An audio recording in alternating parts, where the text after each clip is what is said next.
Assalamualaikum warahmatullahi wabarakatuh. Halo pemirsa cerita inspiratif dimanapun Anda berada. Salam sejahtera untuk kita semuanya. Semoga kita semua dalam keadaan sehat dan tetap dalam lindungannya. Kembali lagi dengan kami di channel Cerita Inspiratif, di mana kita akan berbagi kisah-kisah inspiratif penuh makna untuk Anda simak.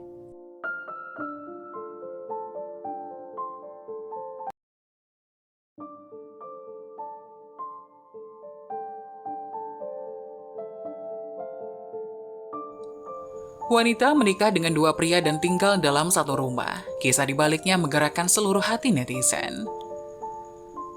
Bisakah Anda bayangkan situasi seorang wanita yang menikah lagi dengan mantan suaminya dan tinggal di kamar yang sama dengan suaminya saat ini? Ini adalah kisah nyata.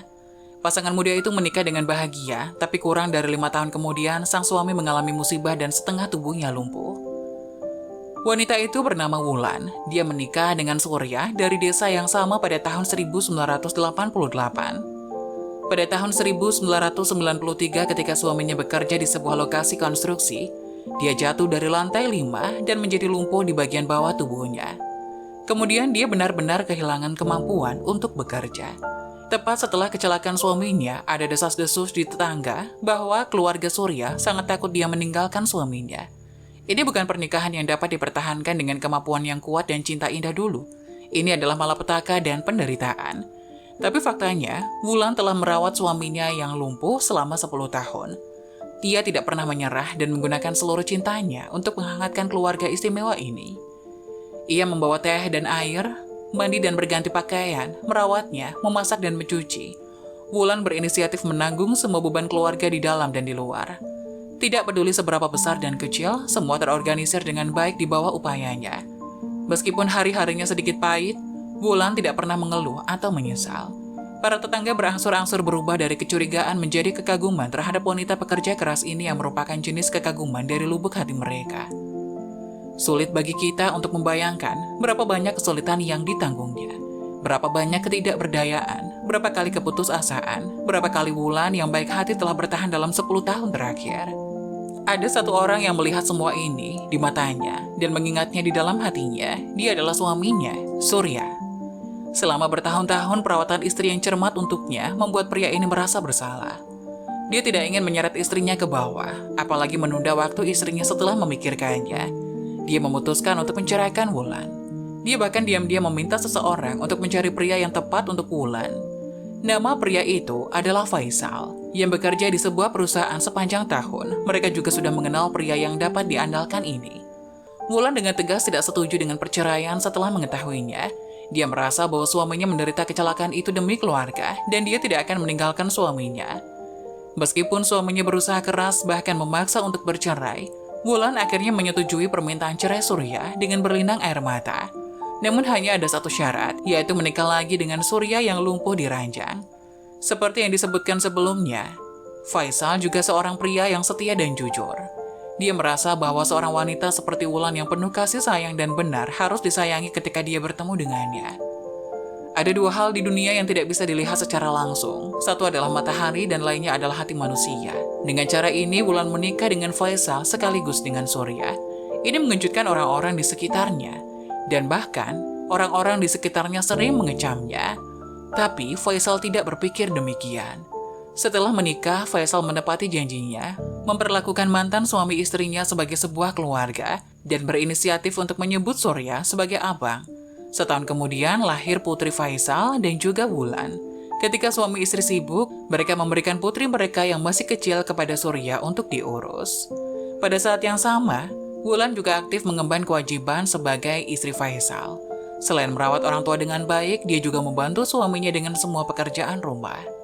Ketika suaminya pergi bekerja, dia menggunakan bahunya yang kurus untuk menghidupi keluarga, mengumpulkan kayu bakar, membajak sawah, dan pekerjaan berat lainnya. Tidak pernah membiarkan orang tuanya campur tangan. Dia melakukan semuanya sendirian. Dengan cara ini, meskipun hidupnya sulit, Wulan tidak pernah mengeluh. Kebajikannya juga dilihat oleh banyak orang, dan dia perlahan mengubah pandangan orang-orang di sekitarnya. Wulan, Surya, dan Faisal, dua pria dan satu wanita, membentuk keluarga istimewa. Di permukaan tampaknya bertentangan dengan aturan etika, tapi ketika Anda memasuki kehidupan mereka dan mempelajari pengalaman hidup mereka, Anda akan terkesan oleh pancaran kemanusiaan. Wulan bukan hanya istri dan menantu yang baik, tapi juga ibu yang baik. Yang satu merawat suami yang lumpuh, yang tidak tahan dengan penderitaan dan menceraikan istrinya, dan yang menanggung tekanan duniawi dan menerima mantan suaminya yang lumpuh.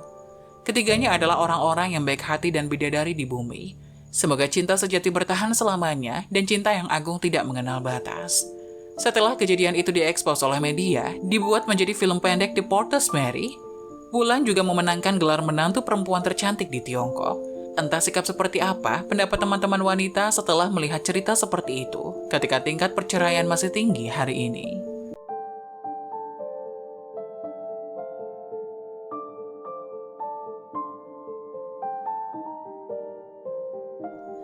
Wanita miskin berbaju kusut tidak diizinkan masuk ke toko mahal. Di hari berikutnya, penjaga pintu bukakan pintu untuknya. Catalina sedang berjalan melalui area komersial ketika dia melihat seorang penjaga pintu menghentikan seorang wanita untuk pergi ke toko pakaian.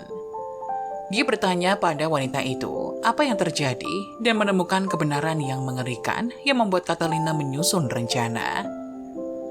Catalina memeriksa teleponnya saat dia berjalan, bertanya-tanya apa yang harus dimakan untuk makan malam ketika keributan beberapa meter di depan menarik perhatiannya. "Bu, saya tidak bisa membiarkan Anda masuk. Maaf, ini toko kelas atas. Kunjungi Target atau apalah," kata seorang penjaga pintu kepada seorang wanita dan kembali ke toko. Bahu wanita itu jatuh karena kekalahan, jadi dia mulai berjalan pergi. Sesuatu tentang kata-kata penjaga pintu membuat Catalina salah jalan, dan dia tidak bisa melepaskannya. Dia berlari ke wanita itu sebelum dia bisa pergi. "Hei, apa yang terjadi di belakang sana?" tanya Catalina. Wanita itu mendongak kaget dan air di matanya membuat Catalina hampir mendidih karena marah. Sesuatu yang mengerikan telah terjadi. "Pria itu tidak mengizinkanku masuk ke toko." Dia mengungkapkannya dan menelan ludah. Lalu dia menunjuk ke pakaiannya dan mengangkat bahu. "Karena rupanya aku bukan tipe pelanggan yang masuk ke toko itu." Memang, dia tidak mengenakan pakaian paling mahal di dunia. Bajunya tampak tua dan usang, tapi bersih. Celananya panjang dapat diterima, meskipun terlalu besar untuknya, yang menunjukkan bahwa dia mendapatkannya bekas atau dijual. Namun bagi Catalina, apa yang dikenakan wanita itu bukanlah dasar untuk menolaknya. Catalina memejamkan matanya, amarah mendidih di dalam dirinya. Tidak ada yang pantas diperlakukan seperti itu apapun yang terjadi. Sementara, sebagian besar toko memiliki hak untuk menolak layanan di negara ini, tampaknya tidak adil bagi mereka untuk menolak seorang wanita hanya karena penampilan mereka. "Siapa namamu?" dia bertanya pada wanita itu. "Martha, biarkan saya menanyakan sesuatu yang lain. Mengapa kamu ingin pergi ke toko itu? Aku bisa merekomendasikan beberapa tempat dengan pakaian indah yang tidak akan pernah memperlakukan seseorang seperti mereka," lanjut Catalina. Martha menggelengkan kepalanya.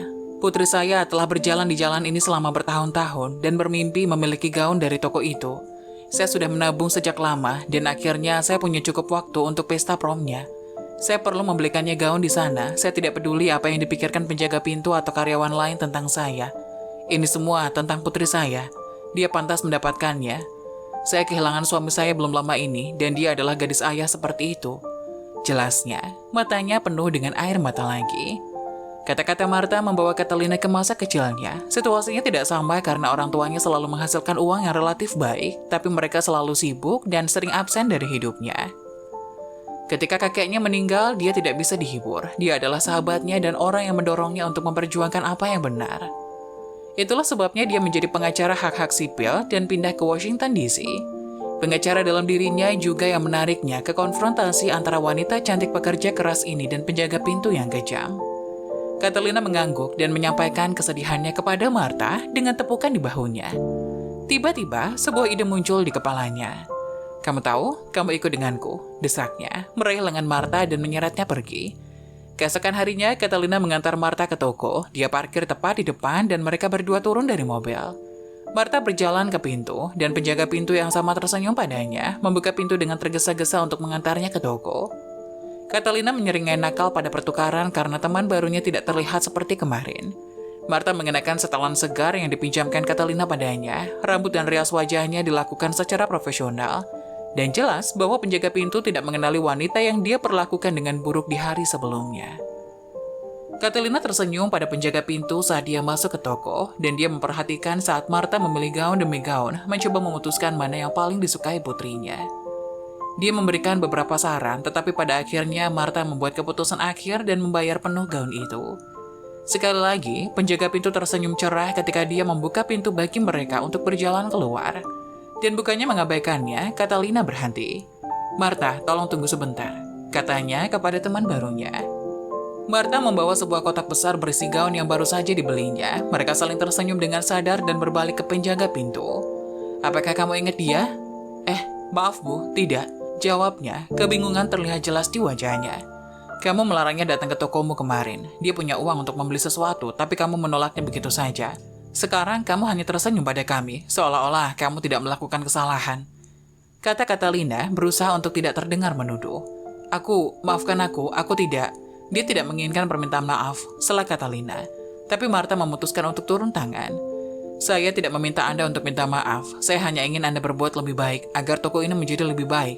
Karena saya berhak berbelanja di sini, saya punya uang untuk membeli sesuatu di sini, tetapi Anda menolak saya hanya karena pakaian saya. Itu tidak adil. Saya berharap itu tidak terjadi lagi," kata Martha dengan suara setenang mungkin. "Maaf," ulang penjaga pintu. Ia menundukkan kepalanya karena malu. Catalina tersenyum, memperhatikan bahwa beberapa karyawan lain mendengar percakapan mereka. Wajahnya berseri-seri pada kebanggaan yang dia rasakan untuk teman barunya. Tulang punggung dan ketenangannya sangat mengesankan. Dia tidak ingin menuduh pria itu melakukan kesalahan. Dia tidak ingin hal itu terjadi lagi padanya atau orang lain. Berjuang untuk apa yang benar tidak selalu melibatkan pertarungan yang sebenarnya. Terkadang itu hanya menunjukkan kekuatan untuk memperbaiki ketidakadilan. "Ayo pergi Catalina, gadisku bersiap-siap untuk promnya." Martha menoleh ke temannya yang tersenyum dan mereka berdua masuk ke mobilnya. Putrinya menangis ketika dia membuka kotak itu dan menemukan sebuah gaun cantik di dalamnya. Dia adalah yang berbusana terbaik di acara itu, tetapi yang terpenting dia adalah yang paling bahagia karena ibunya telah memberikan kejutan yang luar biasa. Setelah itu, Catalina memberi Martha pekerjaan yang lebih baik di kantornya dan menyaksikan temannya menaiki tangga perusahaan seperti seorang juara. Apa yang bisa kita pelajari dari cerita ini? Berjuang untuk apa yang benar tidak harus melibatkan perkelahian. Martha dan Catalina menunjukkan kepada penjaga pintu betapa salahnya dia hari sebelumnya dengan hanya menunjukkan biasnya.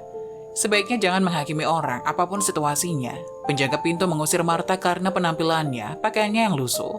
Tetapi dia mendapat pelajaran ketika dia kembali keesokan harinya.